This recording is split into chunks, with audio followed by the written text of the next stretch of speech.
Hello, good afternoon. My doctor tells me that I can't really walk the way I usually do and talk. I have to saunter. So I'm feeling very impatient now because this is not the pace I want to go.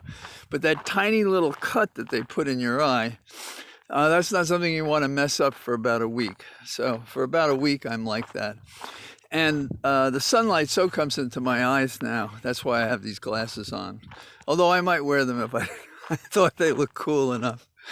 Um, the happiness in my voice is not only the fact that this morning I looked up at the sky, and even though it's early for recovery, I could see colors in my left eye that were brilliant and a little duller in the right eye that hasn't been operated on yet. And when I went in to be tested, I could see lines I couldn't see before the test with, unaided by any glasses or anything. So a lesson to those of you who haven't had cataract surgery.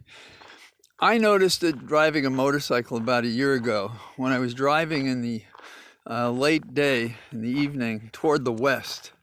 The sunlight would bounce around inside my eyes so badly that I almost had to pull off sometimes because I couldn't see the road. Now that's an extreme case, I suppose. But cataracts build up, and they can actually make it impossible to see if you do nothing about it. And it can happen anytime from 50 on. And it may not happen to you, which is terrific. So sorry to go on about that advertisement, but I've become a believer. And I think I'm going to be on with Ari this evening at 6 o'clock. I won't be wearing glasses there. I don't think so anyhow. And the discussion, I think, will be about the recent developments. For example, why is Trump going up to Pennsylvania, and why is Rudy, a proven failure as an advocate, going up there as well? It's crazy. But this guy is hanging on. There was, during the impeachment of Clinton, Zoe Lofgren and I had a lot of conversations. She's a congresswoman from Silicon Valley, and we were working on the impeachment. And she described an incident in which they found that there were chimpanzees that would put their hand through knotholes to grab fruit. But the knothole wasn't big enough so that when they grabbed the fruit, they couldn't withdraw their hand from that knothole. And she said that's the problem that the Republicans have with the Clinton impeachment. This is Trump and his cohorts, his slimy conspiracy. They still think, we got to hang on to that fruit inside the tree, but it's a mirage. There is none for them. For the chimpanzees, there really was. And so that's an example of what's going on with Trump. He can't literally let it go. The other, I started walking a little too quickly there. I have to slow down. Or my doctor will be on my case and I won't be seeing again. So the other thing that I'm excited about, which I think works for Biden and works for the nation, is that now we're getting a daily run of things that Biden is due to assure us of a good and fair government.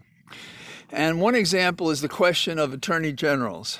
Now, he's listed, well, I don't know that he's listed. There have been leaked a number of names, and that's in part to see what the reaction is of the public to those names.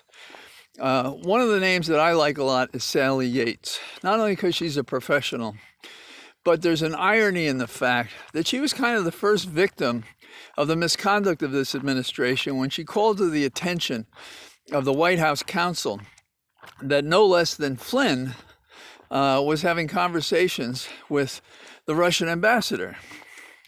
And what happened as a result of it? Well, in my opinion, they blamed her position about an argument in court as a reason to fire her when they really wanted to get rid of her because she had her teeth into the misconduct of Flynn and the administration, trying to look for back channels and cooperations with Russia that contradicted our current policy. That's the kind of woman that should be in that position. And I still think this is the, season of women to be elevated to positions they deserve and can serve and excel in. And so she's a good example of that. Another candidate I like is Xavier Becerra. I knew him when I was working on the Hill in Congress. When he was running for office out in California, I spent some time with him. While he was running, I want to say it was like mayor, I'm not sure. And now he's the current Attorney General in California, and he's done a fabulous job. And so those two stand out more for me than anyone else. Although there is talk about the former or the chief judge of the D.C. Circuit, who Obama had nominated to the Supreme Court, and he would kind of add almost a Roman class to the nomination, because it would be hard to say that he was corrupt in any way at all. He was outstanding. He was like a bipartisan appointment. So there is that. But the exciting thing is we're talking about really qualified people who are going to be ready to go on January the 20th. And I think on January the 20th, those who wonder what terrible thing will be dealt with first, I suspect that either on that day or the next day, Biden will have ready a series of executive orders that are kind of the low-hanging fruit of policies that should be changed immediately and can be changed immediately by executive order. So I'm celebrating my ability to see better by the fact that we're going to have a better government, and it's already in place. And Trump is continuing to humiliate himself, and these days he's humiliating himself and not the nation, and that's a significant improvement.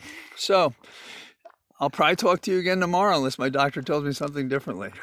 And I'll be on, I'm scheduled to be on with Ari tonight at 6 p.m. Bye-bye.